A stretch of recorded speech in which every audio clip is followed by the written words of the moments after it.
Good evening and welcome to the Drive at 5 on IntellectualRadio.com/iHeart radio station. I'm your host, Roman. Please do not forget to stay tuned to IntellectualRadio.com/iHeart radio station after the Drive at 5 for Warriors Talk with Rochelle at 6 p.m. So, Warriors Talk with Rochelle at 6 p.m. Tonight, my guest is the People's producer and community leader. Please give a Drive at 5 welcome to Selim 500. Am I saying it correctly, sir? It's Salim, but that's fine. Oh, Salim. Salim Yes, 500. Welcome to the Drive, sir. And sorry about the name pronunciation. Thank you for having me. Okay. So please give IntellectualRadio.com/iHeart radio station your background. Say that one more time. Please give IntellectualRadio.com/iHeart radio station your background. Born and raised Chicago. Educated in Chicago, Chicago Avenue, from Marvin Collins to Providence St. Mel. Left here, went to college, went around the country, came back constantly. Born and raised West Side, so it's not too far I can go, and there's not too many places I can't reach. Okay. Now, there's a lot that is going on, especially in the news, of course, in the streets of Chicago, from Inglewood, Austin, back of the yards, and the North Side. So we can get some type of clarity of what's going on in the streets of Chicago with the shootings and the violence. To your knowledge, what is going on in the streets of Chicago? From my perspective, can you see me or just hear me? We can see you and hear you, sir. Oh, people can't see me. Okay. It's always, what's going on now has always gone on as far as I can see. Austin is pretty much the same as it was when I left here to go to college in the 90s. It's probably a little bit better as far as statistically with the deaths. So when the superintendent and people talk about that it's better than it was, statistically that is true. But when you talk about 8, 9 to 1,000 deaths, that's still too many. And there's too many people that's shell-shocked. There's too many people that's been 20 years of death and desensitization, being desensitized. So it's a lot of people that's used to death. And it doesn't affect them like it does most people. They're used to it. And that's a shame to say, but we are. We're used to hearing it. We're used to seeing it. And I think, yeah. Why you think used to death? Why you think use that analogy that people are just used to it?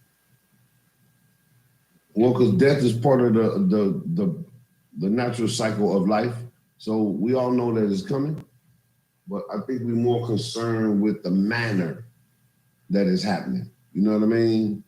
And the frequency and the boldness, which is different. You know what I mean? That's the only thing that's really different to me, is that more people that's not in the game is getting hurt, and the innocent people are being hurt now. There's no difference in the numbers or what's happening, but the difference is a lot of innocent people, children, just people that have nothing to do with the streets or nothing to do with gangs or nothing to do with drugs. It's just, it's like bad aim, bad training, bad understanding sometimes, you know what I mean? So it's just like bad teaching all the way around.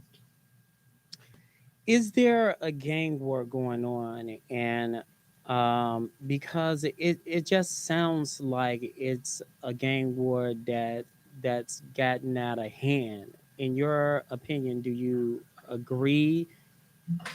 Is there a multiple gang wars going on out here? I don't know about gang war, but I know the biggest gang in Chicago is the Chicago. So if I wanted to know about gangs, I would ask them. They really know how that works because they know how to mobilize, they know how to mash on people, they know how to, they know the tactics. They are the best gang in the city. So when you say gangs or you say them type of groups, you got to go to people that run those kind of groups. Go to like big unions, sororities, fraternities. Those are gangs. Those are people that wear the same colors, represent the same thing, and move the same way. So if you want to figure out gangs in the street, ask those people. They know how they move as a mob and a mob mentality moves. It's no different.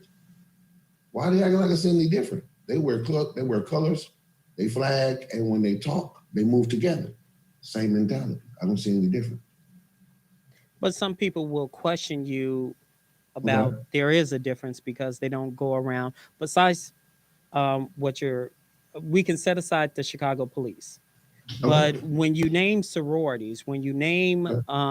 Fraternity. fraternities and other Okay. organizations, it's they beg to differ. It's kind of like they don't go out talking about another organization saying we're gonna if you say something about our organization, we're gonna beat you up and you're gonna be in a box somewhere.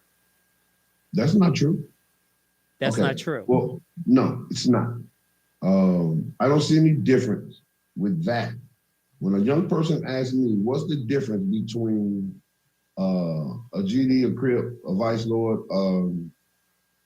Republican, a Democrat, an Independent, I can't tell them too much difference the way they argue, the way they get down on each other, and when they get mad at each other, you can't have my money, you can't have my oil, and they send a bomb over there and press a button and go kill a bunch of people. I don't see the difference.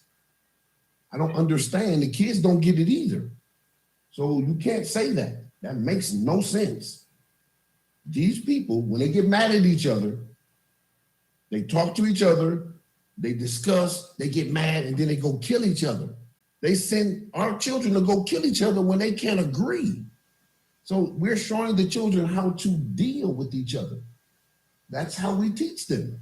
So that's what they go outside and do. I don't see any difference. So how can we curve this problem? Because some people are saying it's gangs involvement or Okay. gang affiliation and stuff like that. How can we curb it? Well, the people that say it's the people's problem in the street, tell them to come out their church, tell them to come out their political office, come out their office, period, and come outside and see what happens outside. And then make a determination on the street. If you go make a determination about people in the house, then come outside. If you go make a determination about people outside, then go in the house. So then you can understand each other. Then y'all go to a separate place and see how each other thinks. I think people are talking too much and don't know about the other person. You understand? See, I've been with street people, I've been with politicians, I've been with preachers, I've been with prisoners, I've been with and you hear people, it's the same, bro. You understand? It's the same. And I think they just not talking to each other. You feel what I'm saying to you? How can they talk to each other?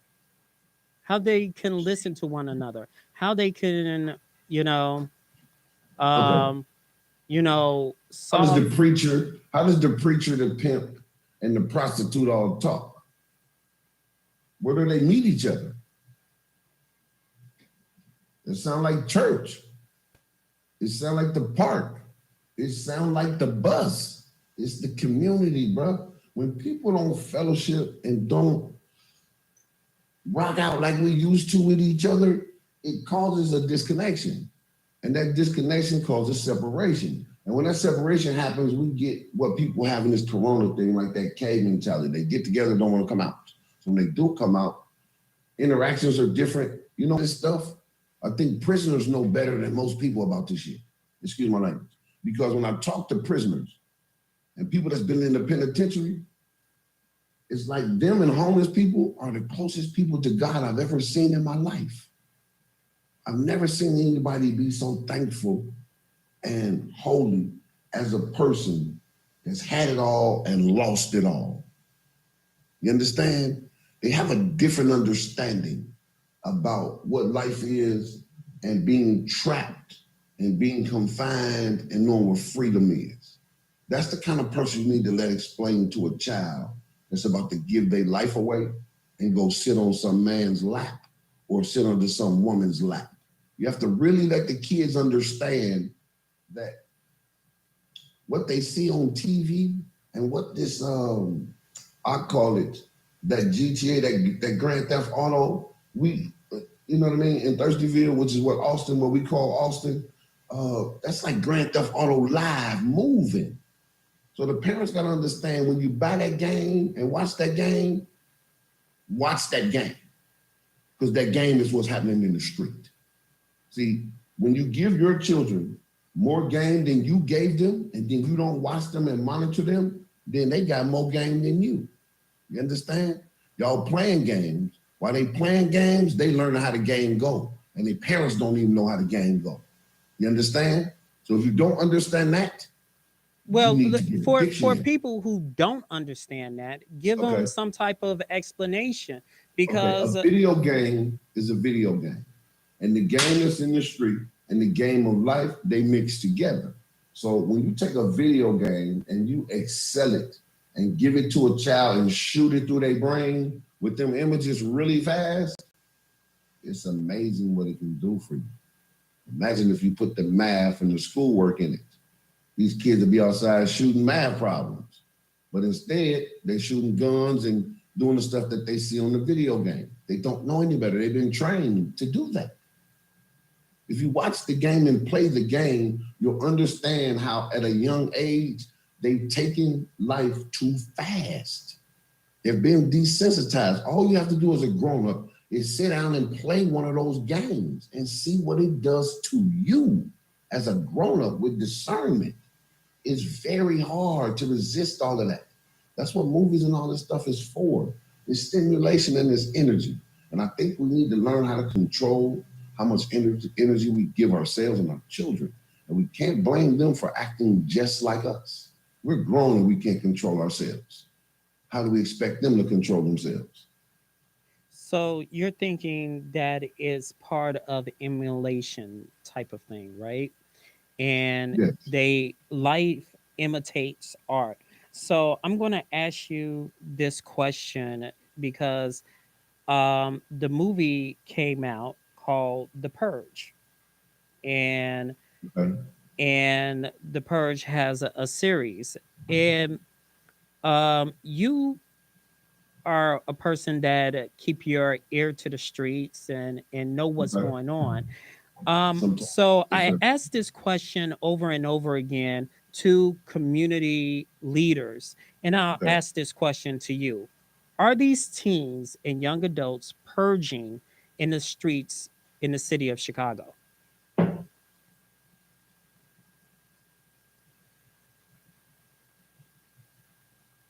I don't know what that means. I heard about that movie and I saw a little something on it. I would say no. I just say they just living examples and doing what they know to do. And that is? Live. When people live, they get into it. When they get into it, they fight. When they fight, sometimes people But they're not fighting. They're shooting one another. That's their way of fighting. See, as simple, let me ask you a question. As simple as you said that, it doesn't go that simple. Okay, then school me. Help me to understand. Okay. When the last time you saw me, you was walking down Chicago Avenue, and I was standing there with 2 or 3 community leaders talking about what happens in the community. Mm-hmm. And that's how we solve it. Because those people that you saw standing there are the same people where we're going to have everybody at the Karen Center to stop some of this. And it was like, well, how do we do this? Like you saw us and we saw you walking on Chicago Avenue. That's how we do it. Community leaders see each other in the street, not in the office. You understand? That's how you know me, because you see me in the street. That's how people know me, because they'll see me in the street. How can you help your community as the preacher in a pulpit in the church? The people outside, homie, hit the block. You understand? Jesus never stood in the building, man. He was outside with the people. If you want to help the people, go where the people at. You understand? They ain't gonna always come to you. So if you want to preach to the people, talk to the people, do like the politicians do. Show up where the chicken and the people are with the music. That's where they go. When they But want a to vote, little they know where to pushback. find the But some people. people don't want to hear the yin yang. Some people don't want to. Okay, if let's say a politician come out and they want to talk about community, they want to talk about the views and talk about this, and just like your reaction right there, and you're smiling, Right, you don't right, want to hear it. So convince me. I'm a politician. I got a suit and tie, even though I don't. right. Convince Okay. me I need to go out, and people don't want to hear the yin and yang, and oh, you just wasting your breath. I don't want to talk. But you're saying I need to go Right. where the people are. I'm doing that. You say? I say like this. You got to confuse, Mr. Politician. I don't work for you. You work for me. You understand? Get that part right, and then we don't have no problems. So as wherever I'm at, you come find me. I don't work for you. You come find me. If I'm in the alley, you come find me. If I'm on the roof, you come find me. If I'm a lost kid, you come find me. I don't work for you. You're supposed to work all day for the people, looking for them, not them looking for you. That's why they can't understand what the problem is, because they think the people's supposed to go find them. Wrong. That's the problem, homie. Do you think the city failed the Black community regarding crime? No, that crime is a community problem. Crime is a household problem. The city can't solve crime without the community. They can only lay law down. We have to institute what goes on in our homes and what goes on when we go outside. I'm not the police. I'm not a community leader. Only way you can be a community leader is the people say that. You understand? So I laugh at people because I'm not no leader, and these people that say they're leaders, that's cool. If the people say it, yes. If you say it, that's a title you gave yourself. You understand? We be in the street. But with the you people. are in the trenches, sir. You are in the old. trenches. So why not call you a community leader? Well, you can call me what you want to call me. I got my back turned working, so I don't know what you call me, and I can barely hear because I'm too tired working. You understand? So people like us don't care what you call us. We just care you out here working with us. Come see us on Chicago Avenue at Pop Courts. Come see us on Madison and Pulaski at the skating rink. Come see us in Garfield Park. Come see us somewhere. Grab a broom, grab a rake. We'll get to know you and fellowship while you're working with us. That's how we know you. You want to donate? Send a donation. You know what I mean? Say the Hampton House, House of Hip Hop, help the Garfield Park Collective. All those things are help us. You know what I mean? If you can't put your body, you can't put your money, you can send a nephew, you can send a niece, you can donate something, or just learn that we do have a problem, and the problem is we have to solve it collectively. That's the only answer. Keep solving it collectively. No one person has the answer, but I know when there is a problem, it's always a solution because life goes until it doesn't. So the problem we're having is how many people can we stop from not understanding how precious life is? I think that's an easier way to stop conflict is not tell your child what to do, is probably be a better example for them in conflict resolution. Well, regardless of the conflict of resolution, and I've been in the trenches as well, and you saw me out there. Yes, sir. The problem, the city and some community leaders believe guns is the problem. Guns. Okay, Guns. gotcha. In your opinion, do you believe it's people who have access to guns is the problem, or people behind the trigger is the problem?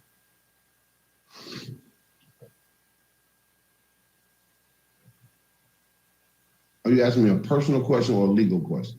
Because those aren't the same I'm not thing. supposed to laugh at that, but Right, but that's how crazy. well, that is. let's play both.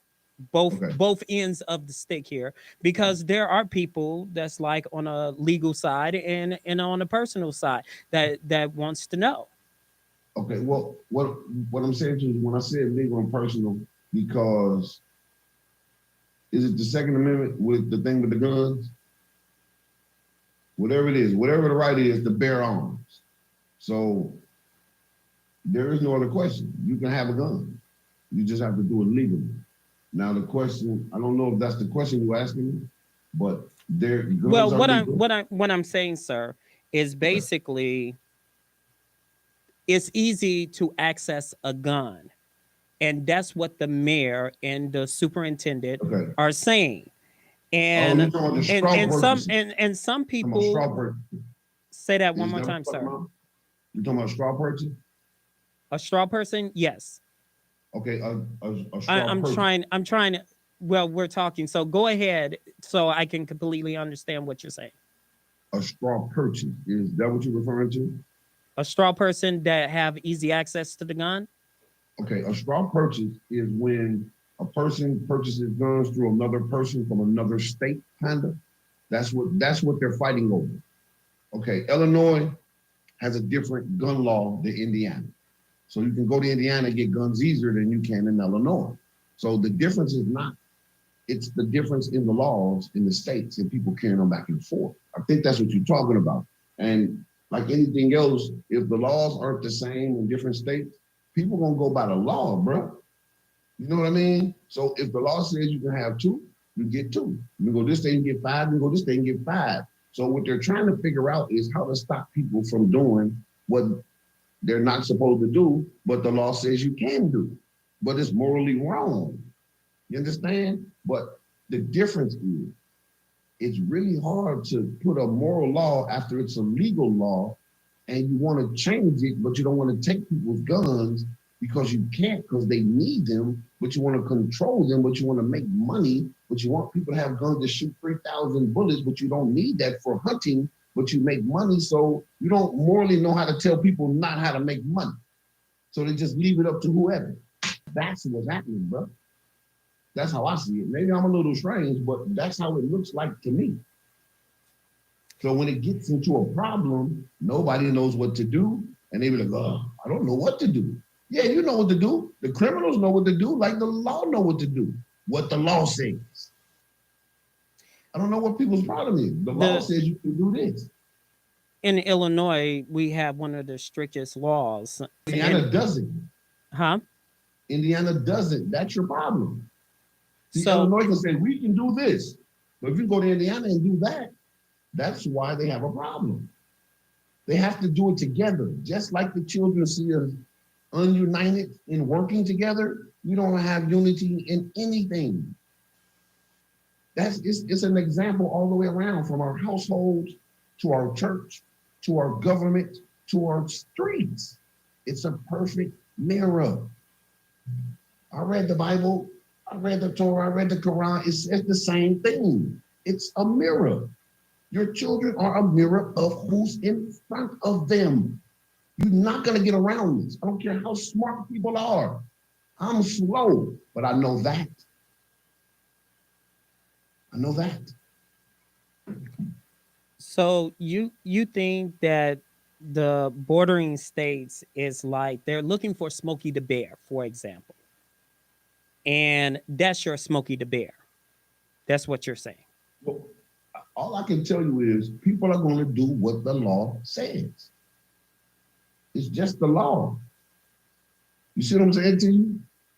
It's just the law. So you can't, I don't know how you morally tell people what to do when you said this is moral. You gave them morality and you changed morality with the pen. See, that's not how this works, bro. You can't change people's thought and hearts with a pen like they couldn't change it with civil rights. When they wrote civil rights into law, who gave a shit? You still got to make this work in life.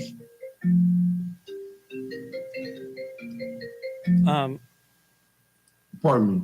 No problem, sir. I don't know what happened, but I don't know. You know what, man? I just be excited about this stuff because I love my people. I love our community. Well, And, we're not outside. We see it different. well, let me say this. Can We've you still talked. see me? Go, I don't even know how this works now. yeah, we see Wait you on. and we hear you.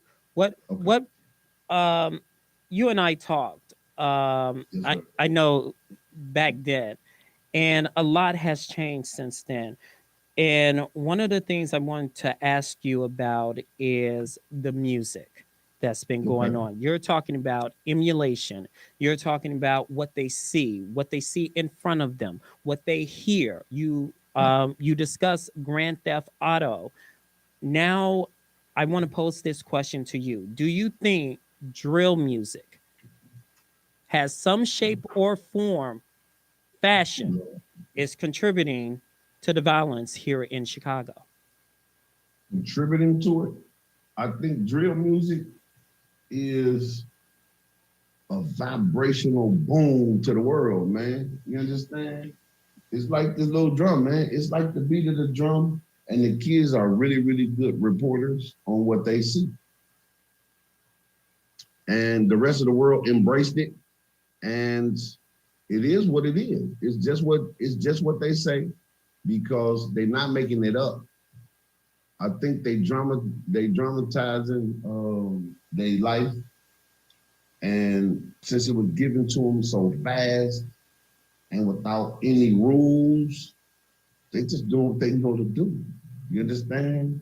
So when I see the young people and we outside and we talk and we rotate, I kind of understand what they saying to me because, like my grandmother told me, she didn't have a radio. Um, when they was happy to get it. She never heard of a TV. The internet wasn't involved in the world, wasn't even thought of. So in saying that in a backwards, weird way, she let me know that the things that changed the world that matter so much never mattered to her. So in saying that, I think we need to go back to the basics, bro. It wasn't here before and it worked and the death was there. So you can't blame this stuff on that. You see what I'm saying to you? The numbers are the same, it's just the order is different.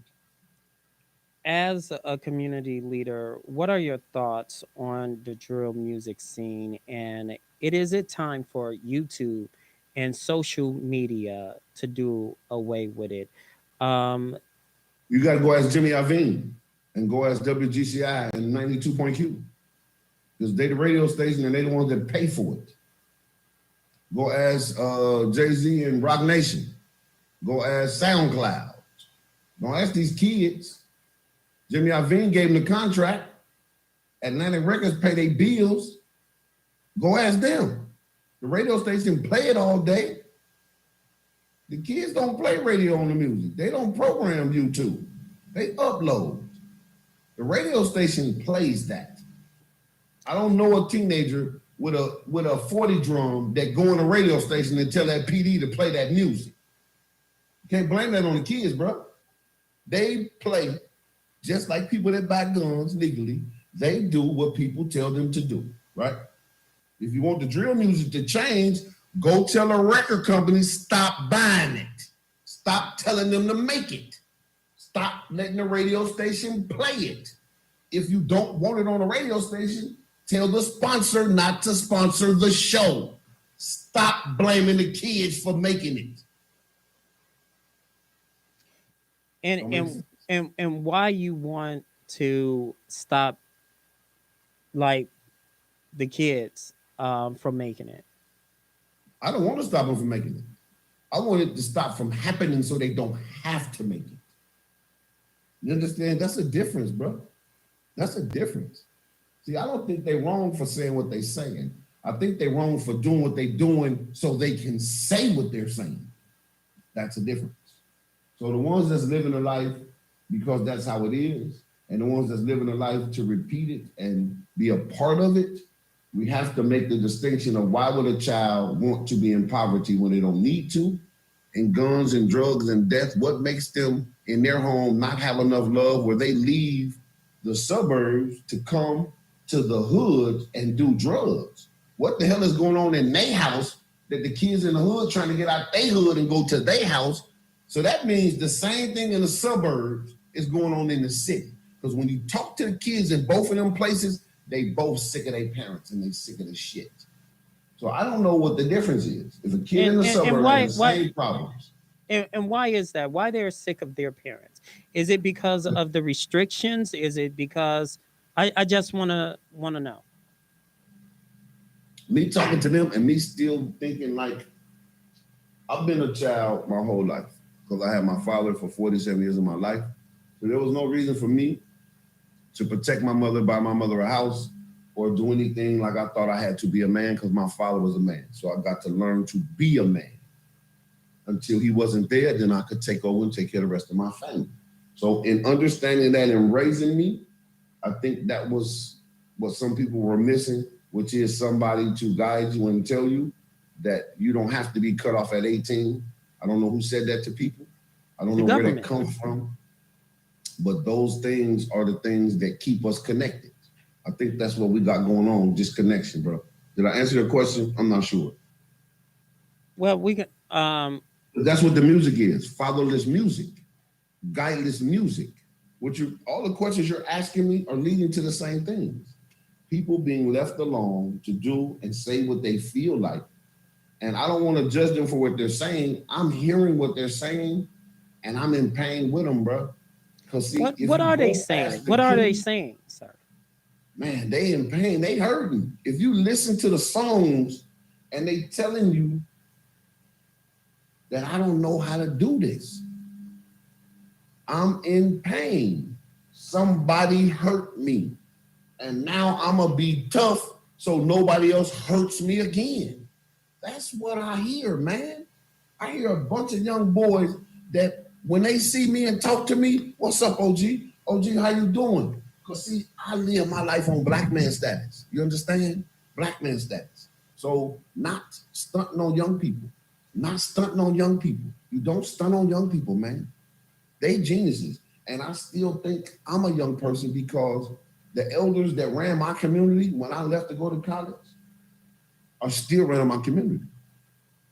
So I can't be a replacement if the people are still there. So that makes me be really humble as a 50-year-old waiting for Congressman Davis and them. They pass a lot of knowledge. They're good elders.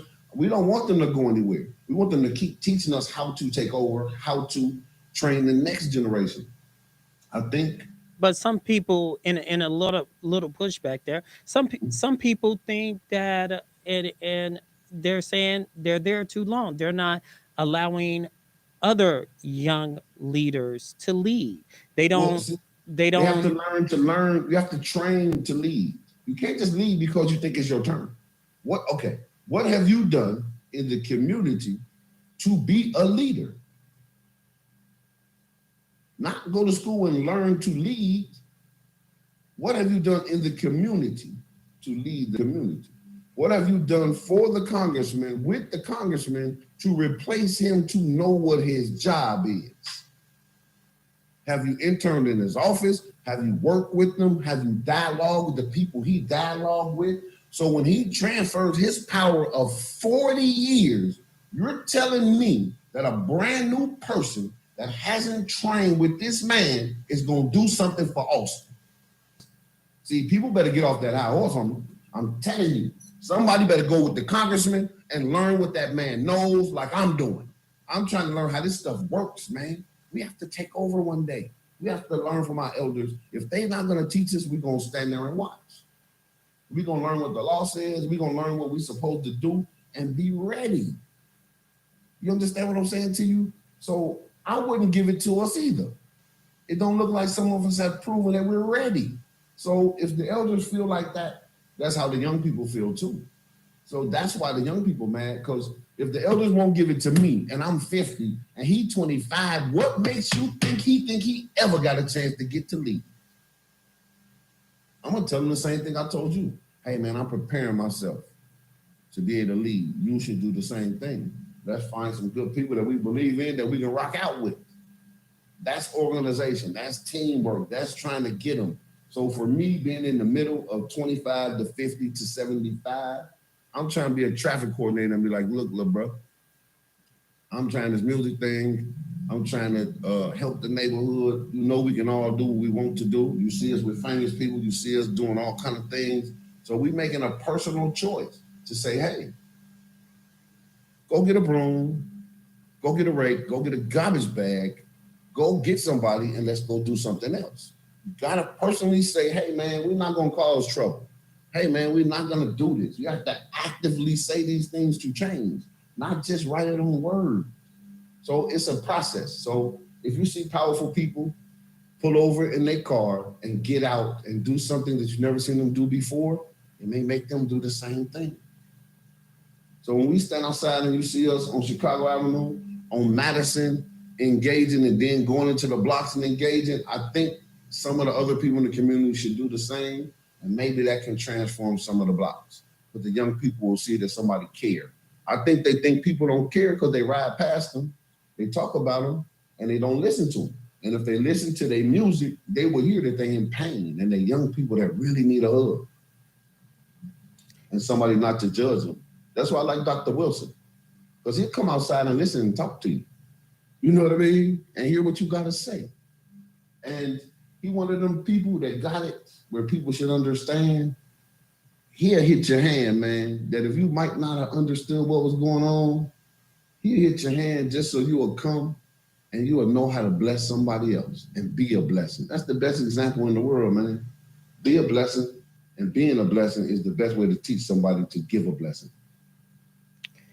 How can the younger generation of community leaders learn Mm-hmm. from the older generation of community leaders?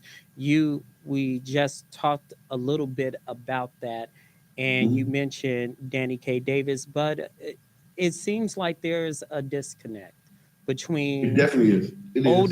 older community leaders and Mm-hmm. younger community leaders.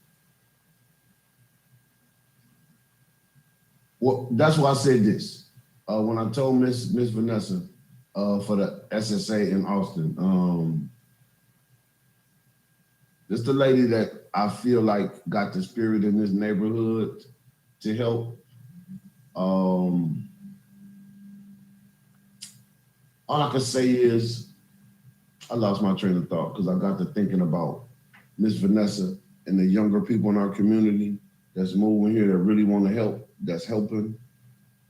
The disconnect comes from people not understanding the process, what happens from Chicago to Washington, what happens in Springfield. I don't think people understand the law. I don't think they've studied enough to understand the process. And in explaining the process, it gets lost and it gets boring. And they just want the end results. And the cliff notes don't really work in life and don't really work in politics. And if Congressman Davis may seem boring to you and going too long, so is Congress. So is reading thousands and thousands of pages. That's what working for the people is. So we got to find some translator for a way to get the message across. But whoever wants to take over his job, tell me how many people you know would do what he does and has done it for the people for 40 years. And our neighborhood is still here. It's still able to be lifted up. It's still able to be built. It's still able to be an African village. And to me, I salute him. And I say, like Miss Layla Batoy and myself and some of the other young people that's coming to the community, we're going to do our best to help and be ready to get transfer of power to us. That's all I can tell them to do, man. Get ready. Go to work. Study. Period. You know what I'm saying to you? We got to be ready, man. I just know we got to be ready. We got to study. We got to go with the elders, listen to them, and find out why they so angry. Ask them what did they want to accomplish in their lives. And maybe if we help them do that, maybe they'll be nice and teach us some stuff. Maybe they think they're going to die and want to learn some stuff too and afraid to say it. I talk to them. And I'm like a little kid. You know what I mean? I love elders my whole life. I've done nothing but assist them because they're the smartest people to me. Like my parents was cool and my grandparents was wonderful to me because they knew so much and they wanted to do better than what they did with my parents. So they tried to give me more knowledge because they knew more. They was better parents because they was older. You know what I mean? So I value elders because they know how to do it better the second and third time. You know what I mean? So being a great grandchild or a grandchild, you may be beneficially learning from what they didn't do for the other generation. So I think that's what should happen. We should let the elders teach us and teach the young people and leave the middle people out. That's what a gap is. Take the parents out and get the grandparents and the grandchildren. And I think that conversation is different. Well, when people say respect your elders, there are Mhm. some young people say, I don't respect my elders. What you say to But them? the elders have to respect young people. Whoever made that up, that's backwards. See, the Bible don't say that. That's not what the Bible says. What did the So Bible say? when people change it, you're supposed to do what? Honor your parents and that kind of stuff, right? You respect who respects you. So that's what grown people problem is.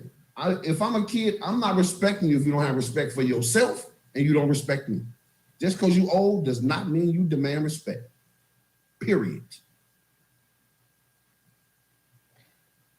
There's this term that people say you got to earn their respect.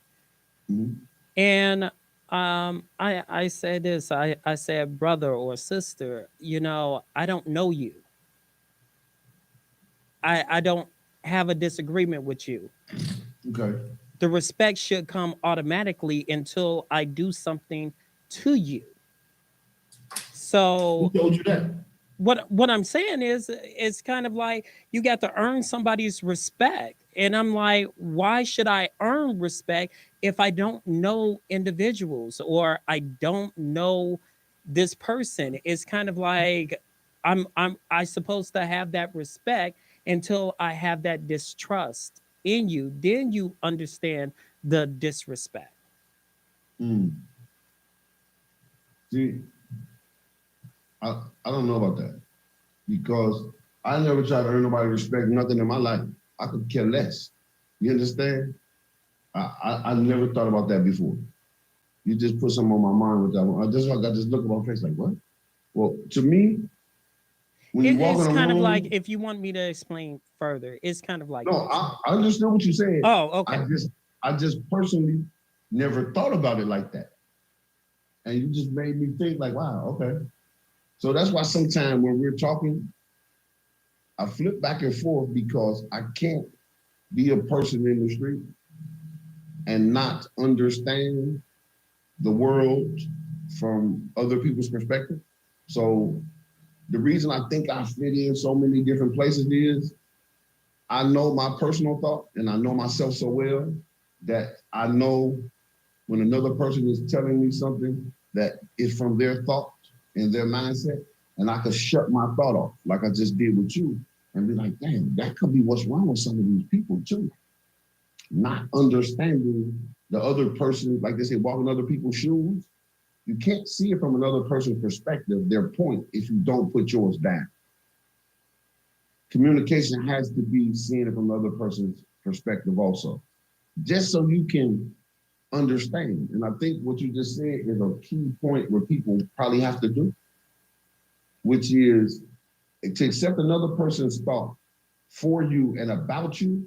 You might have to not think like you think and try to catch their vibe, just so you can catch it in your mind, because you're going against what you tell yourself to do. Like, this is my thought, and I'm gonna stick to it.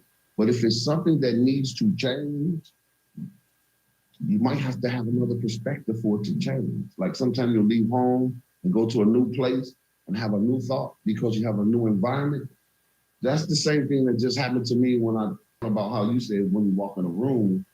And a lady told me this the other day. She said, when you walked in a room, I felt comfortable and I felt peaceful. And I also was afraid. And I looked at her, I said, what made you peaceful? She said, your stick. I said, what made you afraid? She said, your stick. I said, okay, I understand. I understood her. Because what she was saying was, it's a beautiful stick. You have a peaceful spirit, but if you get mad, you may hit me. I understood what she meant. And once I smiled at her, she knew I wasn't a threat to her. But if I hadn't smiled and stayed with a frown on my face, she would have been nervous. That's just how life is. People take on the energy that you bring in the room. So I think that's where the respect and the conversation comes in too. If you know thyself and you represent thyself, when you come in the room, there is no confusion about who or what you are. That only happens from you. They say that support goes both ways. And unfortunately, that's not the reality when it comes to children raising children in some of the communities. They say, well, meaning some politicians may Okay. say that's part of the problem. You say children raising children is what? Uh, Children raising children is all I've ever known my whole life. What do you mean? Well, they said that's part of the problem. They're saying daddy's not in a home, mom has to work, or sometimes mom is not at the home and they're just there by themselves. Right. Okay. Well, you know what? I never lived in a home without my mother and my father. So I can't speak to that. But people that I do know that have differences in their homes and people, it's about structure or whatever goes on in your home. And them times where we see the numbers reflect that we have the most problems in our Black community and brown community is that 3 to 7 with the school stuff. So that's a time where people, some of that stuff don't make sense to me because if everybody's out of work and uneducated and you expect them to do all of these things, how can you decipher all of these things if you have the worst schools, the worst education, and have the lowest pay? All of these things are reflected. You understand? So you can't talk about one without the other. And the answer to all of them has to do with, I think, the simplest part. There's enough food, there's enough everything for everybody, and there's not enough sharing. So that goes to a child, and he sees that. So the child's going to get all he can because he sees other people getting what they need and not sharing. It's very simple. It's very simple. Kind of like the old rap song, "You got to get mine, I got to get yours." So you did. It don't change, bro. It just turned to a different beat. It's either they go faster or slower. But from Lead Belly to Juice World, the message ain't changed, bro. You understand? From Clarksdale, Mississippi, all the way up here to the hip hop, it has not changed through the great migration, the pain and struggle that we have behind that whip and jumping down off that tree. You understand me? It ain't changed, bro. The story ain't no different. The woman hurt my heart. The man ran off and left me, and I need something to eat. Can you help me? Baby, I love you. Please don't be mad at me and put me out. You understand? It ain't changed, bro. What's the difference? You understand what I'm saying to you? As a community leader, can community leaders get behind a curfew measure? 300 plus children shot. Can we start getting behind a curfew measure? We're talking about solutions. See, once again, policy and procedure, I'm not sure about how that stuff works because I don't do that. I never spent my life creating policy and procedure for other people's life.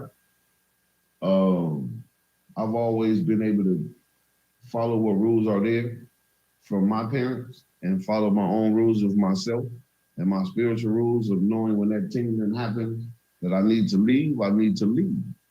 So I think we need to do a better tuning of our senses and our vibrations to ourselves as opposed to trying to restrict what everybody else does. Because you can't control anybody else but yourself. And once you do that, then you can go to the table and politic with other people in good faith. I think a lot of the people need to pray and meditate and relax before they go and make decisions for the whole community. You know what I mean? Take a retreat. Just do something where it's not the same old thing because the same old stuff is happening. And I see some of these people, they too fat. They need to exercise. They need to take a real good shit. They need a colonic. They need a change of diet, and it might change the mindset. See, living high on the hog will kill you, homie. Leave the hog alone. Remember, when you eat the master's food, you get the master's sickness too. You understand? That ain't for us. All that sickness, all that illness is coming from that food. That's insanity. You understand? It's killing us. So it's making us make bad decisions, man. Drink better water, drink better food. We'll make better decisions. We'll produce better children. We'll produce a better. Oh, I guess that's going to do it for us on the drive. I don't know what happened. That's going to do it for us on the Drive at 5 on the intellectualradio.com. See you next Monday.